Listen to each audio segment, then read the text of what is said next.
ಜಾರ್ನಲ್ಲಿ 1 cup fresh ತೆಂಗಿನಕಾಯಿನ ಹಾಕ್ತಾ ಇದ್ದೀನಿ. ಒಂದು ಸ್ವಲ್ಪ ಕೊತ್ತಂಬರಿ ಸೊಪ್ಪು, ಒಂದು 5ರಿಂದ 6 ಹಸಿಮೆಣಸಿಗೆ, ಒಂದು ಸ್ವಲ್ಪ ಕರಿಬೇವು ಎಲೆ, ಒಂದು 7ರಿಂದ 8 ಬೆಳ್ಳುಳ್ಳಿ ಹೆಸರು, ಒಂದು ಸ್ವಲ್ಪನೇ ಶುಂಠಿ, ಒಂದು 5ರಿಂದ 6 ಕರಿಮೆಣಸು, ಒಂದು ಅರ್ಧ ಟೀ ಸ್ಪೂನ್ ಜೀರಿಗೆ, ಒಂದು ಸ್ವಲ್ಪ ನೀರು ಹಾಕ್ಕೊಂಡು ನೈಸಾಗಿ ಪೇಸ್ಟ್ ಮಾಡ್ಕೊಳ್ಳಿ. ನೋಡಿ ಈ ಥರ ನೈಸಾಗಿ ಪೇಸ್ಟ್ ಮಾಡ್ಕೊಂಡಿದ್ದೀನಿ.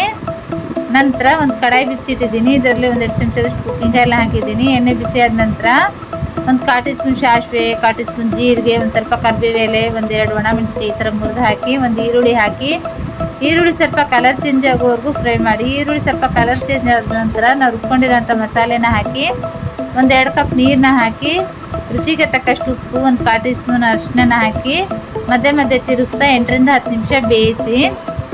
ಮಧ್ಯೆ ತಿರುಗಿಸ್ತಾ 8ರಿಂದ 10 ನಿಮಿಷ ಬೇಯಿಸಿದ್ದೀನಿ ಚೆನ್ನಾಗಿ. ಇಷ್ಟಾದ ನಂತರ ಒಂದು ಸ್ವಲ್ಪ ಕೊತ್ತಂಬರಿ ಸೊಪ್ಪನ್ನ ಹಾಕಿ ಗ್ಯಾಸ್ನ ಆಫ್ ಮಾಡಿ. ರೆಡಿಯಾಗಿದೆ ರೈಸ್ ಜೊತೆ ತುಂಬಾ ರುಚಿಯಾಗಿರುವಂಥ ಈ ಕಾಯಿ ರಸಮ್ನ ಖಂಡಿತ ಟ್ರೈ ಮಾಡಿ.